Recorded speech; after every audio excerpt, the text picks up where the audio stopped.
같이 한 마음으로 느헤미야서 1장 1절 말씀 같이 합독해 보도록 하겠습니다. 하갈의 아들 느헤미야의 말이라. 아닥사스다 왕 제20년 기슬루월에 내가 수상궁에 있는데. 아멘. 사랑하는 여러분, 느헤미야 여러분, 선지자는 느헤미야는 지금 이스라엘 백성들과 함께 3차 포로 귀환을 했던 대표자였었습니다. 이스라엘 백성들, 남유다 백성들입니다. 남유다 백성들은 바벨론에 의해서 BC 586년에 와르르 무너졌습니다. 그들을 왜 바벨론의 포로로 다 끌려가게 되었습니까? 우상 숭배하였기 때문에.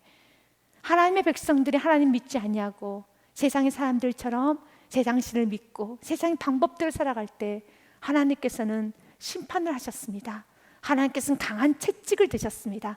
그래서 그들이 가장 자랑이었던 예루살렘 성전도 다 무너뜨렸고, 그리고 그들을 바벨론 포로로 끌려가게 허용하셨습니다. 그리고 하나님께서는 그 바벨론에서 벗기십니다. 우상이라는 죄가 얼마나 큰 죄였는지, 교만이란 죄가, 욕심이란 죄가, 믿음 없음이 얼마나 큰 죄였는지, 내가 생산 방법을 취하고 사는 것이 얼마나 지독한 크고 무서운 죄였는지를 하나님은 알게 하여 주셨습니다. 그리고 70년이 지나고 난 후에 하나님께서는 약속하신 그대로 다시 그들을 귀환하도록, 다시 그들을 예루살렘에 있는 그곳, 하나님께서 그들에게 준비해 놓은 그 땅으로 다시 귀환하도록 허용하여 주셨습니다. 그래서 이스라엘 백성들은 3차에 거쳐서 귀환하게 됩니다. 제1차 포로 귀환을 BC 537년에 수르바벨이라는 그 지도자를 중심으로 해서 귀환을 합니다. 그리고 여러분들 잘 알 겁니다. 그 이듬해 그들은 하나님 앞에 약속했던 무너졌던 성전을 다시 재건하기 시작합니다. 그런데 성전을 재건하는 과정에서 많은 어려움을 겪게 됩니다. 사마리아인들의 무서운 공격과 환경적인 압박을 그들 겪게 됩니다. 그리고 하나님, 더 이상 못하겠습니다, 이제 더 이상 힘들어서 못하겠습니다 하고 멈춰버립니다. 16년간 성전 재건을 하려고 했었지만 그들은 포기하고 16년째 멈춰져 있을 때, 그때 하나님께서는 다시 그들에게 긍휼을 베풀어 주시사 학개와 그리고 또한 스가랴 선지자를 통해서 다시 한번 성전 재건할 수 있도록 말씀으로 그들을 깨우쳐 주기 시작합니다. 다시 성전 재건합니다. 그리고 난 후에 4년 만에 BC 520년에 성전이 완성이 됩니다. 그것이 1차 포로 귀환했던 사람들이 감당했던, 하나님께서 그들을 통해서 받으시고자 하는 영광을 하나님 받으셨습니다. 2차 포로 귀환은 에스라 선지자를 통하여서 2차 포로 귀환이 이루어지게 됩니다.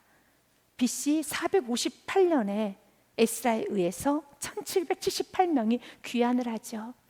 이들 1778명이 귀환을 할 때 에스라도 귀환을 하면서 큰 꿈을 가지고 귀환을 했습니다. 예루살렘 성전도 이제 재건이 되었기 때문에 이스라엘 백성들이 참으로 좀 거룩하게 하나님의 백성다운 모습을 보이면서 살고 있겠지라고 생각을 하였었는데, 정작 도착해 보니 또다시 범죄를 하고 있는 겁니다. 하나님께서 가장 싫어했던 죄, 그들이 바벨론 포로로 다 끌려갈 수밖에 없었던 그 무서운 죄를 짓기 시작하고 있었습니다. 그것은 바로 이방 여인들과 통혼하기 시작한 겁니다. 결혼하기 시작하는 겁니다. 하나님은 그것을 철저히 금했었습니다. 그래서 에스라 선지자가 도착하자마자 하나님 앞에 옷을 찢어가며 금식을 하며 애통하며 기도하기 시작합니다. 누구처럼요? 마치 느헤미야처럼 기도하기 시작합니다.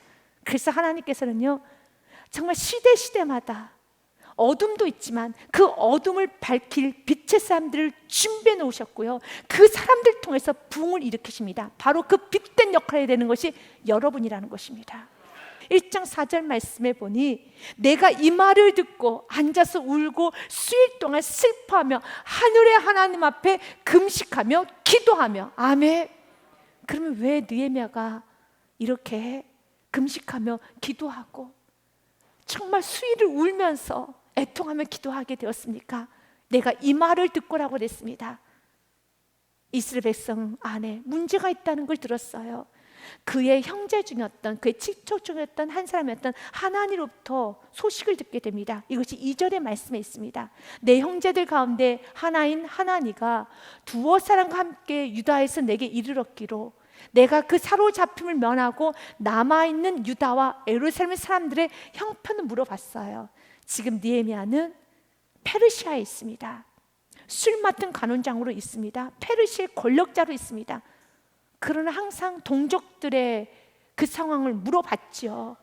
그러나 이젠 예루살렘 성전도 재건이 되었고 그리고 모든 것이 안정이 되었을 것이라고 짐작을 하고 있었는데 하나님으로부터 그 소식이 들리는데 전혀 그것이 아니라는 겁니다. 3절 말씀에 보니요, 그들이 내게 이르되 사로잡힐 면하고 남아있는 자들이, 이제 사로잡힐 면하고 남아있는 자들이라는 것은 바벨론에서 귀환했던 자들이 예루살렘 성에 머물게 되는 그 은혜로 남은 자들이 그 지방 거기에서 큰 환난을 당하고 능욕을 받으며 예루살렘 성은 허물어지고 성문들은 불탔다는지라 난리가 난 겁니다.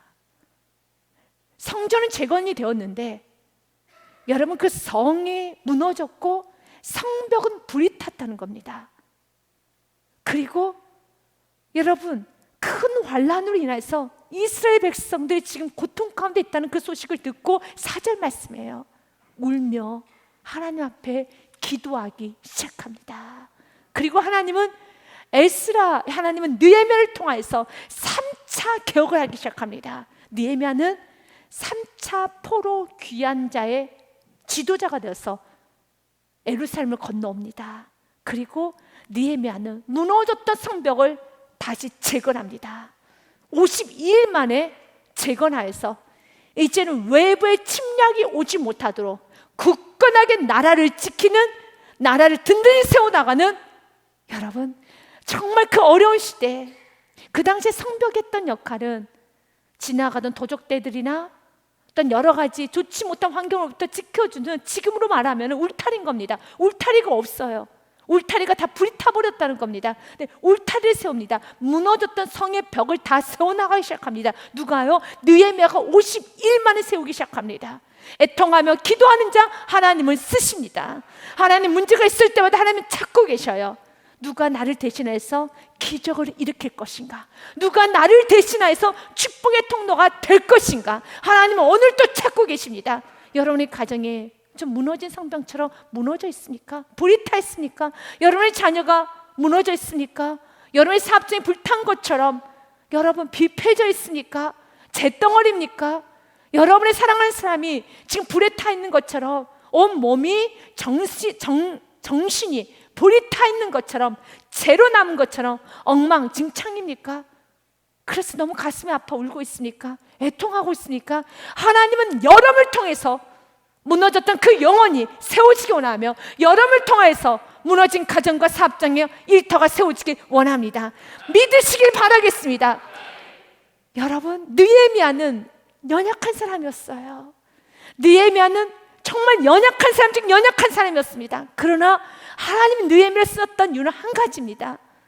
그의 마음에 4절처럼요, 이 말을 듣고 여기서 갈라지는 거예요. 이 말을 듣고 안 됐다, 어쩌면 좋니, 푸념하고 여러분 걱정 근심만 아니 혀만 쯧쯧쯧쯧, 안 됐네, 그럼 나보고 어떻게 하라고, 어쩔 수 없지, 그냥 기도만 해야 되겠다 라고 마치 나와 상관이 없는 것처럼, 이 일을 내가 감당해야 되지 않아도 되는 것처럼 물러서는 사람은 기적의 주인공이 될 수 없습니다. 그러나 어떤 문제가 생겼을 때 내가 해결을 해야지, 이거 해결을 해야지, 이거 내가 감당해야 될 몫이지 라고 여러분 마음이 뜨거워지는 사람을 통해서 하나님은 일하기 시작합니다. 교회 안에서도 마찬가지예요. 교회 안에 어떠한 문제가 있을 때, 교회 안에 또한 부족함이 보일 때, 또 교회 안에 뭔가 채워야 되는 것이 보일 때 두 부류로 나눠집니다. 어떤 성도님들은 누군가 채우겠지, 누군가 부족함을 채워가겠지, 그렇게 하는 부류가 있고요. 또 한 부류는 나는 너무 부족하지만, 난 너무 연약하지만 마치 이것은 내가 감당해야 돼야 하는 것처럼, 무거운, 때로는 무서운 압박감이 있는 것처럼, 무거운 거룩한 짐을 갖고 있는 사람, 바로 그 사람을 통해서, 그 가정을 통해서, 그 사업장을 통해서 하나님 반드시 기적을 일으키십니다. 52일 만에 여러분, 무너졌던, 불 다 타버렸던, 황폐했던 예루살렘 성의 성벽을 재건합니다. 하나님은 오늘 그 기적의 주인공 여러분이 되기 원합니다. 이사야서 말씀에 주님은 오늘 또 우리에게 묻습니다. 6장 8절 말씀에 내가 또 주의 목소리를 들으니 주께서 내게 이르시되 내가 누구를 보내며 누가 우리를 위하여 갈고 하시니 그때 내가 말하기를 내가 이르되, 같이 읽겠습니다. 내가 여기 있나이다. 나를 보내소서. 아멘. I'm here, send me. 나를 보내소서. 나를 보내소서. 저 사람을 보내주시옵소서. 아닙니다. 나를 보내소서. 여러분의 눈에 문제가 들어왔을 때, 여러분에게 걱정이 생겼을 때, 이거 어떡하지? 근심이 어릴 때 여러분이 해결하는 겁니다. 그럼 여러분 뭐 하라는 거 아닙니다. 주님이 도와주시겠다는 겁니다. 기적을 일으켜 주시겠다는 겁니다. 우리는요, 애통하면 돼요. 그 문제를 내가 놓지 않고 제한하지 않고 끝까지 붙들고 있으면 되는 겁니다. 우리 교회도 주님께서 주신 사명이 있죠. 예배가 삶이 되고 삶이 예배가 되는 하나님 예배자들 세워지길 원합니다. 모든 다음 세대들이 불같이 일어나길 원합니다. 오늘 느헤미야는 울기 시작합니다. 그의 느헤미야의 이름의 뜻은 여호와께서 위로하시다라는 그런 뜻을 가지고 그의 아버지였던 1절 말씀 보면 하갈의 아들 느헤미야의 말이라라고 있습니다. 하갈야가 아들의 이름을 하나님께서 위로하십니다라는 뜻으로 느헤미야라고 이름을 지었습니다. 그러면 왜 그의 아버지였던 하갈야는 아들 느헤미야의 이름을 하나님이 위로하십니다, 하나님이 위로하시다 라는 뜻으로 느헤미야를 여러분 그렇게 장명을 하였을까요? 느헤미야는 바벨론에서 태어났어요. 그의 아버지가 바벨론 포로로 끌려갔으며 바벨론에서 태어난 바벨론 세대입니다. 바벨론 세대예요. 그때 그의 아버지 하갈야와 그의 아들 느헤미야는 유다 지파에 속합니다. 유다 지파. 그런데 그들이 집 끌려가서 바벨론 포로로 있죠. 아버지였던 하갈야는 아들이 태어나자, 느헤미야를 태어나자 하나님께서는 우리를 버리지 않으셨어. 하나님 반드시 우리를 위로하여 주시고 하나님께서는 반드시 우리에게 긍휼을 베풀어 주실 것이고 하나님 우리의 눈에 눈물을 닦아 주실 것이란다. 지금은 내가 포로로 끌려가서 이렇게 노예 생활을 하고 있지만 하나님 우리를 위로하여 주셔. 하나님 우리의 눈물을 걷어가 주셔 라는 그런 하나님을 향한 무한 신뢰, 하나님의 신실함, 하나님의 그 사랑, 하나님의 긍휼을 믿고 자녀에게 느헤미야라고 이름을 지은 거예요. 그래서 그런지 느헤미야는 아버지의 믿음을 잘 그대로 받았어요. 그래서 하나님 앞에 기도를 하는데 하나님 우리가 너무 많은 잘못을 저질렀습니다. 하지만 당신은 긍휼의 하나님이시죠. 당신은 위로의 하나님이시죠. 당신은 자비 하나님이시죠. 우리를 도와 주시옵소서. 그래서 믿음의 부모는 믿음의 세대를 낳는 겁니다. 여러분 믿음의 부모는 믿음의 자녀를 세워놓습니다. 지금 여러분들이 어떤 하나님을 믿고 따르고 있느냐에 따라서 그 하나님이 전달되는 거예요. 여러분들 마음 가운데 이렇게 그의 아버지 하갈야처럼 바벨론 포로로 끌려가면 내 삶은 지금 너무 가난하고 너무 수치스럽고 너무나도 아프지만 그러나 우리 하나님은 위로해 주시는 주님이시여 긍휼이 풍성하신 주님이야 라고 여러분들이 믿고 고백하며 나아갔을 때 여러분의 자녀는 그 하나님을 소유하게 되는 거예요. 왜냐하면 느헤미야 기도를 통해서 우리는 알 수 있습니다. 그가 슬피 울며 기도할 때 이렇게 기도를 하죠. 5절 말씀에 보니 이르되 하늘의 하나님 여호와 크고 두려우신 하나님이여 주를 사랑하고 주의 계명을 지키는 자에게 언약을 지키시며 긍휼을 베푸시는 주여 간구합니다. 제대로 신앙을 배웠어요. 하나님은 누구나 다 도와주지 않지요. 주의 계명을 잘 지키는 자에게 긍휼을 베풀어 주시지요. 맞습니다. 그냥 하나님 앞에 떼쓰지 않아요. 하나님 도와주세요. 하나님 무조건 용서해 주세요. 그렇지 않습니다. 하나님 하나님 당신은 당신의 계명을 잘 지키는 자에게 축복하시는 분이죠. 이렇게 고백할 수 있었던 것은 그의 아버지였던 하가랴가 자신의 죄를 인식했다는 겁니다. 그는 바벨 포로로 끌려갔죠. 그때 태어났었을 때 느헤미야가 이제 물었겠죠. 아빠, 아버지, 우리가 하나님께 선택된 백성이라면서요, 우리는 세계 열방 중에 최고로 될 민족들이라면서요, 근데 우리는 열방의 최고가 되는 것이 아니라 지금 우리는 포로잖아요, 노예잖아요, 어떻게 이럴 수가 있어요? 그때 어떤 부모님은 그러게 말이야, 너무 섭섭해, 하나님 우리를 버리셨어 라고 자신의 죄를 인식하지 못해서 그렇게 불평하고 원망하고 살아가는 그런 부모도 있었겠지만, 오늘 그의 아들의 고백을 통해서 그의 아버지의 믿음을 유추해 볼 수 있어요.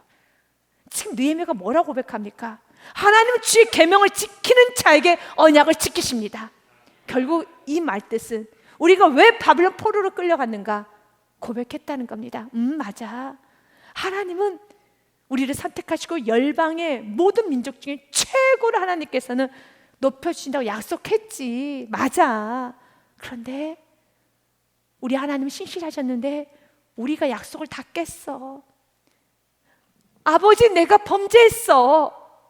아버지, 내가 불순종했어. 하나님은 느헤미야야, 잘 들어야 된단다, 아버지의 말을. 느헤미야야, 하나님 말씀을 잘 지켜야지만 복을 받을 수 있어. 하나님 말씀을 지키지 아니하면 이렇게 바벨론 포로로 끌려가는 거야. 하나님은 신실하셔. 그분의 말씀을 따르는 자는 반드시 축복이 있어. 왜 우리가 바벨론 포로로 끌려가는 줄 알아? 하나님 말씀에 불순종했어, 오만했어, 교만했어. 그런데 우리는 영원 심판받아야 되는데, 느헤미야야, 하나님 우리에게 약속했단다. 70일 후가 지나면 다시 하나님께서 회복시켜 주시겠대. 그래서 그 다음 절 말씀에 보면요, 이런 고백을 합니다. 이제 주의 종들은 이스라엘 자손을 위하여 주야로 기도하며 우리 이스라엘 자손이 주께 범죄한 죄들을 자복하오니 주는 귀를 기울이시며 눈을 여시사 종의 기도를 들으시옵소서. 나와 내 아버지 집이 범죄하여. 무엇부터 기도합니까? 죄를 자복하는 거예요. 왜 예루살렘 성벽이 무너졌을까? 왜 예루살렘 성이 불탔을까? 어떻게 하나님께서는 지켜주시지 않을 수 있어? 어떻게 하나님께서는 도와주시지 않을 수 있어? 라고 불평 원망하는 것이 아니라 무엇을 점검합니까? 믿었어요. 하나님에게 말씀에 순종하는 백성을 하나님이 축복을 주신다고요. 예루살렘 성벽이 무너졌었을 때는, 불에 다 탔었을 때는 죄가 있구나, 죄를 자복하기 시작합니다. 누구의 죄로요? 나의 죄로 자복하기 시작합니다. 문제가 있을 때 다시 짚어 엎드려서 죄를 자복하기 시작해요. 우리는 압니다. 이미 에스라서를 통하여서 이스라엘 백성들이 얼마나 타락해져 가고 있는지를 알고 있습니다. 제사장 그룹부터 시작해서, 제사장 그래도 일반 백성들과는 다르게 하나님께 제사를 드리고 백성과 하나님을 연결시키는 가교 역할을 해야 되는 제사장 아닙니까? 그럼에도 불구하고 제사장들조차도 이방인들과 이방 여인들과 통혼한 겁니다. 이건 말이 안 되는 거예요. 지금 그렇게 이스라엘 사회가 여러분 타락해지고 세상적이어지고 정욕적이어지고 욕심스러워지고, 우리는 먼저 그의 나라와 그의 의를 구해야 되는데 먹는 것, 입는 것, 마시는 것이 그들의 삶의 주인이 되었고 목적이 되어서 살고 있는 겁니다. 그리고 그 결과가 예루살렘 성벽 무너지는 것이고 곳곳에 불에 타고,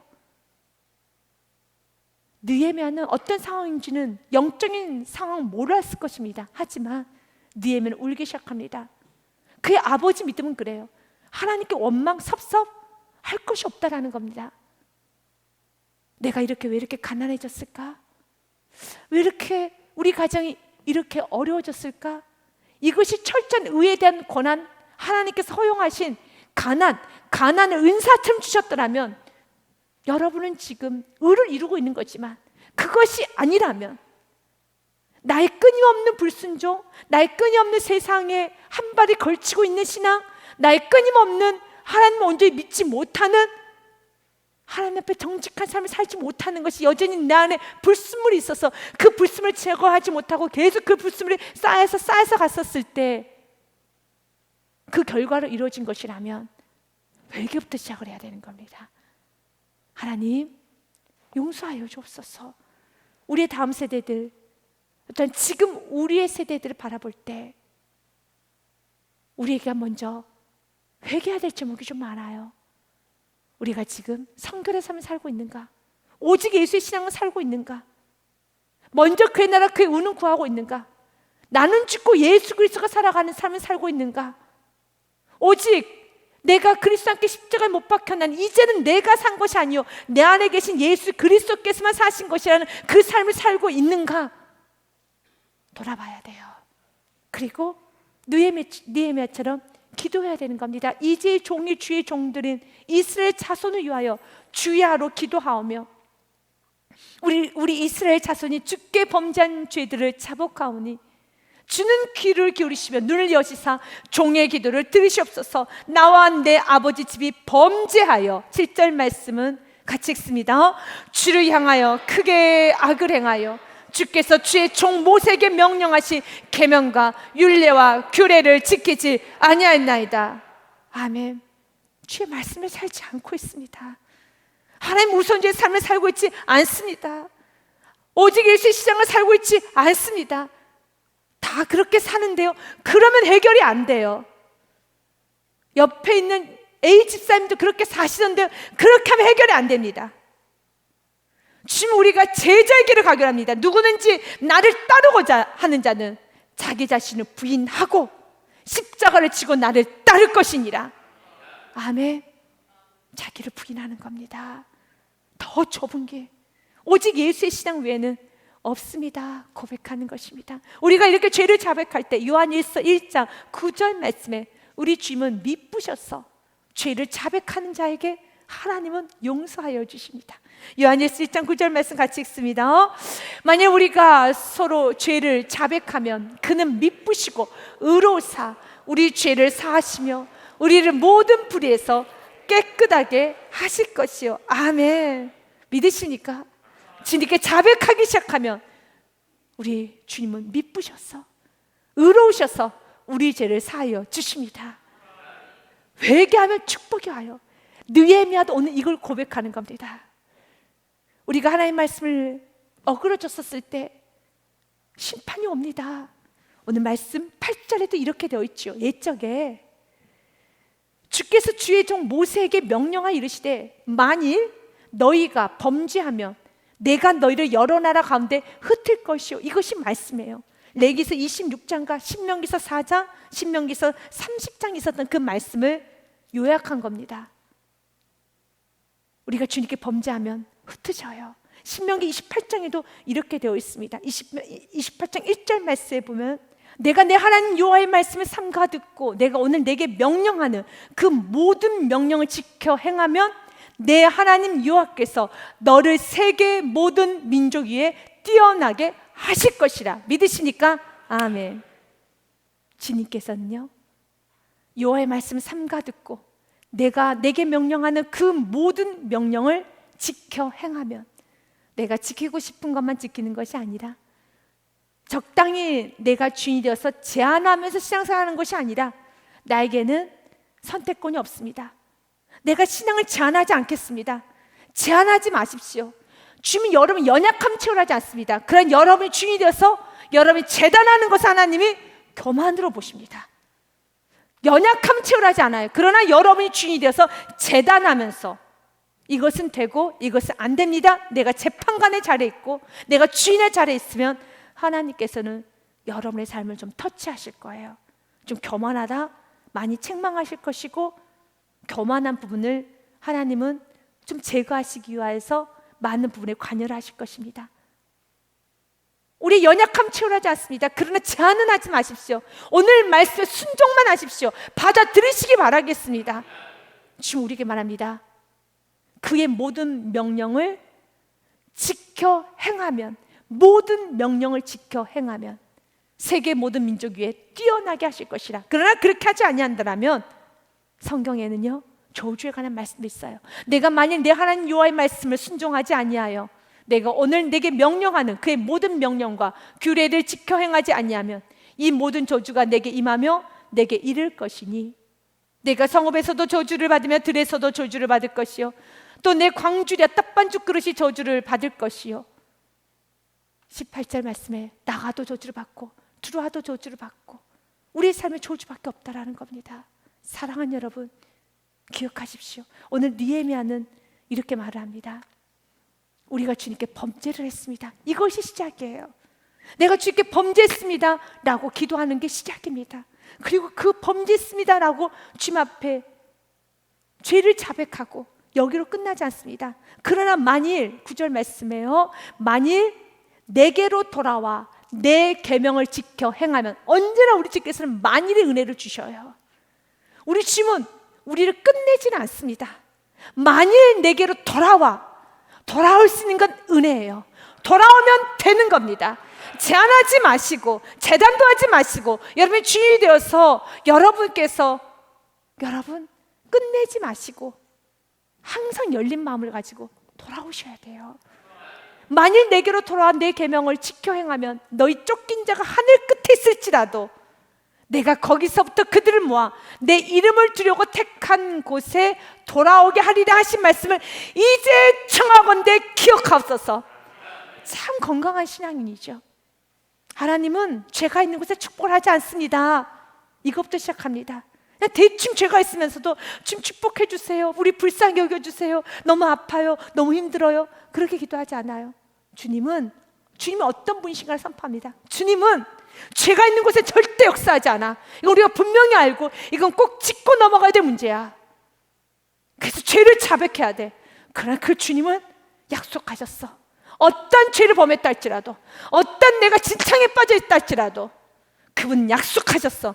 내가 저 하늘 끝에 있다 할지라도 죄를 자백하고 돌아오기 시작하면 하늘 끝에서라도 하나님 나를 다시 회복의 자리로, 축복의 자리로, 긍휼의 자리로, 높임의 자리로 하나님께서는 다시 나를 회복시켜 주셔. 이사야서 49장 말씀에도 이렇게 되어 있습니다. 오직 시온이 이렇게 돼요. 시온은 이스라엘 백성들을 애칭으로 표현하는 겁니다. 이스라엘 백성들이 이렇게 말한다는 겁니다. 여호와께서 나를 버리시며 주께서 나를 잊으셨다 할거냐. 하나님 나를 버리셨어. 버릴 만도 합니다. 버릴 만도 해요. 그런데 하나님 말씀하셨죠. 하나님은 사람이 아니잖아. 나는 사람이 아니야. 내가 사람이라면 난 너를 1000만 번 더 버렸을 거야. 그러나 나는 하나님이다 라고 말씀하신 하나님께서 이스라엘 백성들에게요 이렇게 응수를 합니다. 여인이 어찌 그 젖 먹는 자식을 잊겠으며 자기 태에서 난 아들을 긍휼히 여기지 않겠느냐. 그들은 혹시 잊을지라도 나는 너를 잊지 아니할 것이라. 아멘. 16절 말씀에요 같이 읽습니다. 시작. 내가 너를 내 손바닥에 새겼고 너의 성벽이 항상 내 앞에 있나니. 아멘. 손바닥에 새겼다는 것은 지문을 말하는 겁니다. 지문이라는 것은 없어지지 않는다는 그런 상징적인 의미가 있어요. 하나님께서는 여러분의 이름을, 여러분의 가정을, 여러분의 인생을 하나님의 당신의 손바닥에다가 새겨놨다는 겁니다. 믿으십니까? 이게 믿어지는 성도는 축복이고, 죽을 힘을 다해서 믿지 않겠다면 그것이 저주스러운 인생이에요. 믿어지면 축복입니다. 그래서 믿음은 선물이에요. 여러분 이 말씀에 감동이 되고 믿어지고 위로를 받고 힘을 얻고 소망이 생기고 늘어졌던 손이 다시 일으켜 세워지고 그리고 낙심했던 마음에 다시 불이 붙고 여러분들이 살아갈 수 있다면 여러분들은 축복의 사람입니다. 내가 너를 내 손바닥에 새겼단다. 너의 가정을 내 손바닥에 새겼단다. 너의 자녀들 내 손바닥에 새겼단다. 너의 성벽이 항상 내 앞에 있나니 내 자녀들은 빨리 걸으며 너를 헐며 너를 황폐하게 하던 자들은 너를 떠나가리라. 믿으십니까? 너를 떠나가리라. 어떤 문제가 여러분에게 올무가 되어 있고 여러분을 잡아당기고 여러분을 힘들게 합니까? 지금 이스라엘 안에는 사마리아인들이 너무 못살게 굴어요. 특별히 여러분 산발락 같은 사람들, 사마리아 방백 때문에 지도자 중에 산발락이라는 사람이 있었는데 아주 집요합니다. 아주 잔인합니다. 아주 못됐습니다.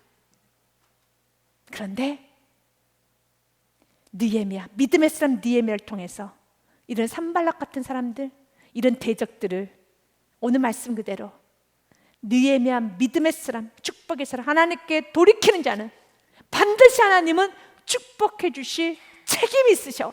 그분은 우리를 버리지 아니하셔. 그분은 영원히 사랑이야. 그분 영원히 긍휼이야. 우리가 회개만 하면 돼 라고 하면서 회개하기 시작했을 때 하나님은 그게 믿음 그대로 52일 만에 무너졌던 성벽을 완벽하게 세우십니다. 오늘 말씀 그대로요, 너를 황폐하게 하던 자들은 너를 떠나가리라. 아멘. 그래서 그가 기도하는 겁니다. 만일 내게로 돌아와 내 계명을 지켜 행하면 너희 쫓긴 자가 하늘 끝에 있을지라도 내가 거기서부터 그들을 모아 내 이름을 두려워 택한 곳 예루살렘의 성전에 돌아오게 하리라 하신 말씀을 이제 청하건대 기억하옵소서. 이들은 주께 일찍이 큰 권능과 강한 손으로 구속하신 주의 종들이요 주의 백성입니다. 아멘. 이것이 바로 하나님의 자녀됨의 권세를 내세우는 겁니다. 하나님, 우리는 하나님의 종들이고 주의 백성입니다. 그 주의 백성이 너무 죄를 많이 지었지만 그래도 주의 백성이고 우린 주의 백성이니까 돌아오겠습니다. 우리는 주의 백성이니까 백성답게 살겠습니다. 내가 그리스도인이니까 그리스도인답게 살겠습니다. 여러분이 그리스도인이고 하나님의 자녀임에도 불구하고 하나님 자녀다운 삶을 살고 있지 않고 살고 있었다면 그래도 여러분 하나님 자녀 아닙니까? 그렇다면 하나님의 자녀는 하나님의 자녀다운 자리로 돌아오십시오. 여러분이 하나님의 자녀임에도 불구하고 하나님의 자녀다운 삶을 살고 있지 않았다라면 그래도 내가 하나님의 자녀인 것은 변하지 않죠. 그러니까 하나님 자녀로 돌아오라는 것입니다. 하나님의 자녀의 자리로 돌아오십시오. 돌아오면 되는 겁니다. 하나님께서는 회복시켜 주십니다. 아멘. 오늘 성경 우리에게 말합니다. 일찍이 큰 권능과 강한 손으로 구속하신 주의 종들이요 주의 백성입니다. 11절 말씀 같이 읽습니다. 주여 구하오니 귀를 기울이사 종의 기도와 주의 이름을 경외하기를 기뻐하는 종들의 기도를 들으시고 오늘 종이 형통하여 이 사람들 앞에서 은혜를 입게 하옵소서 하였나니 그때 내가 왕의 술관원이 되었느니라. 아멘. 느헤미야 1장 11절의 말씀을 통해서 두 가지를 깨닫곤 합니다. 첫 번째는 은혜, 두 번째는 이때를 위하여 섭리, 은혜와 섭리를 깨달으십시오. 그가 기도를 합니다. 내가 이렇게 기도했으니까 하나님은 우리에게 약속하셨으니 하나님은 당연히 우리를 구원해 주셔야지. 아니었어요. 그는 금식하며 기도했어요. 그리고 하나님께 죄도 자백하며 죄를 자백하고 났을 때 하나님께서는 용서해 주시고 긍휼을 베풀으시고 그 하나님도 선포했습니다. 여기서 끝나는 것이 아니라 하나님 내 기도를 들어달라고. 그리고 오늘 종이 형통하여 이 사람들 앞에서, 이 사람들 앞이라는 것은 그 당시에는 페르시아의 제5대 왕이었던 아닥사스다 왕이 통치하고 있었습니다. 그리고 그는 아닥사스다 왕의 술 맡은 관원장의 역할을 하고 있었습니다. 내가 오늘 아닥사스다 왕에게 말을 해야 됩니다. 예루살렘으로 돌아가겠다고, 귀환하겠다고 말을 해야 되며 더 나아가서 예루살렘 성벽이 무너졌던 것을 다시 세우기로 약조를 받아야 되겠습니다. 이 모든 일들 기도는 했어요. 회개도 했습니다. 그 약속의 말씀 붙들고 가고 담대하게 선포도 했습니다. 여기서 끝나는 것이 아니라 그가 뭘 구합니까? 내게 은혜를 입게 하옵소서. 은혜가 무엇입니까? 내가 아무리 기도해도, 내가 아무리 울부짖어도, 아무리 애통하면서 가슴을 치고 회개하고 또 회개한다 할지라도 당신께서 허락해 주지 아니하시며 당신 내 기도를 받아주시지 아니하시면 내 눈에 눈물을 닦아주시지 아니하시면 이것은 되지 않습니다. 주여 은혜 내려 주옵소서. 우리가 기도하는 것도 중요하지만 그 기도를 받으실 수 있도록 우리는 오늘 또 은혜를 구해야 되는 겁니다. 주님 내게 은혜를 내려 주옵소서. 은혜를 구합니다. 그리고 두 번째, 그때 내가 왕의 술관원이 되었느니라. 그래서 그때라는 것은 바로 이렇게 중요하게 하나님이 쓰시고자 하시는 그때에 그는 술관원장이었어요.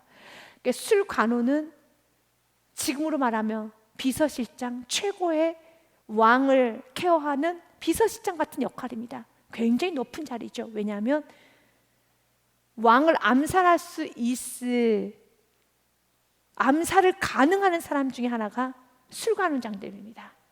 그래서 아무나 술관원장을 세우지는 않죠. 그런데 지금 페르시아 왕이, 아닥사스다 왕이 술관원장으로 가장 신뢰하고 믿을 만한 사람으로 이방인을 세웠어요.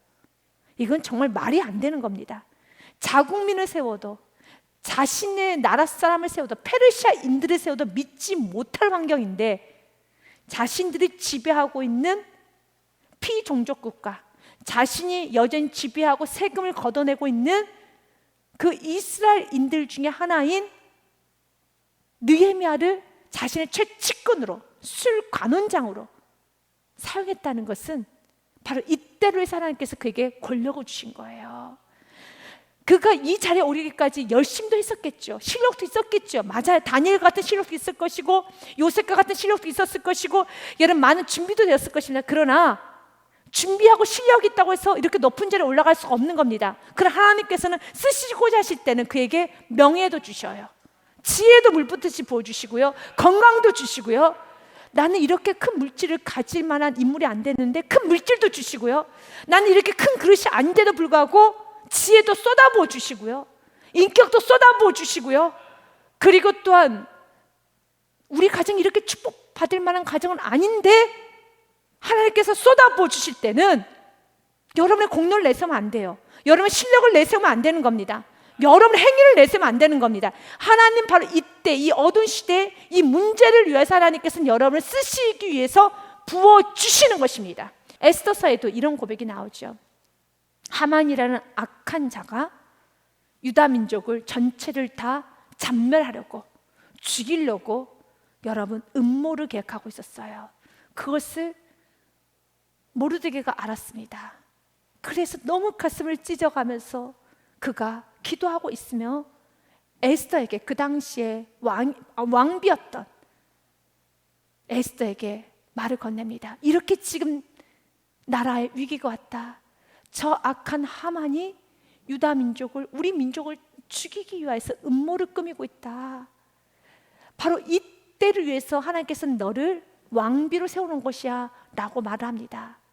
그런데 그 당시에 왕이 부르기 전에는 왕비가 먼저 나가면 안 되게 됐습니다. 그런데 어떤 이유가 됐든지 30일 동안 왕비, 에스더인 왕비를 한 번도 부른 적이 없어요.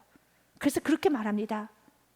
삼촌, 나도 일을 감당하고 싶지만 왕이 나를 부르지 않은 지가 30이 되었습니다. 그래서 내가 왕의 명령을 어기고 내가 나가서 왕이여 할 말이 있습니다, 이렇게 하만이라는 나쁜 사람이 우리 민족을 죽이려고 음모를 꿰고 있습니다 라고 내가 먼저 나가서 왕 앞에 내가 먼저 쓰면 죽습니다. 죽습니다. 그러나 왕의 호를 내려주면 겨우 살겠지만 왕이 부르기 전에 나간다는 것은 이건 죽습니다 라고 다시 답변합니다. 어쩔 수 없는 상황이라는 거예요. 내가 왕비지만 어떻게 할 수 없는 상황이라는 겁니다. 그때 모르드게가 에스더에게 이렇게 말합니다. 모르드게가 그를 시켜 에스더에게 회답하되 너는 왕궁에 있으니 모든 유다인 중에 홀로 목숨을 건지리라 생각하지 말라. 이때 내가 만일 잠잠히 말이 없으면 유다인은 다른 데로 말미암아 노인과 구원을 얻으려냐. 이 말은 에스더 너가 없어도 우리 민족을 하나님 지키셔, 하나님께서 하셔. 그러나 너 에스더는, 너와 내 아버지 집은 그 사명을 못 감당하였기 때문에 멸망하리라. 내가 없다고 해서 하나님의 일이 멈춰지는 것은 아닙니다. 우리가 없다고 해서 하나님의 일이 멈춰지는 건 아닙니다. 그러나 하나님께서는 나를 통하여 쓰시고자 하기 원하며 나에게, 우리 각자 모두에게 하나님께서 원하시는 믿음의 분량, 믿음의 여러분 행위를 보여주기 원합니다. 그런데 내가 그것을 감당하지 않았을 때 축복도 없어요. 내가 헌신하지 않았다 해서, 내가 그 일에 동참하지 않았다 해서 하나님의 나라가 무너지고 하나님의 나라 일이 멈춰지는가? 그것은 아닙니다. 오늘 말씀처럼요, 내가 만약 잠잠할 말이 없으면 유다인은 다른 데로 말미암아 노인과 구원을 얻게 될 것이란다. 그러나 너가 쓰임받지 않았기 때문에, 너가 사명을 감당하지 않았기 때문에 너와 내 아버지 집은 멸망하리라. 내가 왕후의 자리를 얻은 것이 이때를 위함이 아닌지 누가 알겠느냐. 이때를 위한 거죠. 이때 포기를 해야 돼요. 왕비의 자리까지 올랐은 최고의 자리입니다. 이제는 그 최고의 자리를 하나님께서 주셨다고 한 번이라도 고백을 했더라면, 여러분들이 하나님께서 나에게 건강을 주셨어요, 좀 하나님의 은혜로 우리 가정을 회복시켜 주셨어요, 하나님께서 은혜로 사업을 하게 해주셨어요, 하나님께서 은혜로 나에게 지혜를 주셨어요, 하나님께서 은혜로 자녀들을 회복시켜 주셨어요 라고 여러분들이 고백을 했다면, 이제는 그 고백과 동시에 여러분의 사업장, 물질, 건강, 그 어떤 것도 하나님 쓰시고자 하실 때 과감하게 포기할 수 있어야 돼요. 이 두 가지를 같이 가셔야 됩니다. 내가 왕후의 자리를 얻은 것은 이때를 위함이 아닌지 누가 알겠느냐. 무엇입니까? 너가 죽는 한이 있더라도 왕비의 자리에 오르게 하신 분이 하나님이라면 그 왕비의 자리를 내어드려야 되는 것이야. 하나님께 받으셨으니까 우리는 덤으로 사는 인생입니다. 우리에게 시간을 선물로 받았습니다. 건강을 선물로 받았습니다. 여기서 안주하는 것이 아니라, 내가 여기서 살려고 몸부림치는 것이 아니라, 사랑하는 여러분, 드리려고 몸부림을 치십시오. 주님께 쓰임 받기를 몸부림치십시오. 반드시 그 결과는 내가 죽으면 죽으리라 나갔을 때 죽는 건 아니에요. 하나님이 여러분을 통해서 기적을 일으키십니다. 오늘 느헤미야도 자신이 그 가지고 있는 모든 권력, 최고의 권력의 자리를 무엇을 위해서? 하나님의 나라를 위해서 내어드렸어요. 결과는 주님께 맡겼습니다. 그 결과가 무엇이었습니까? 그를 통해 하나님은 영광을 받으셨습니다.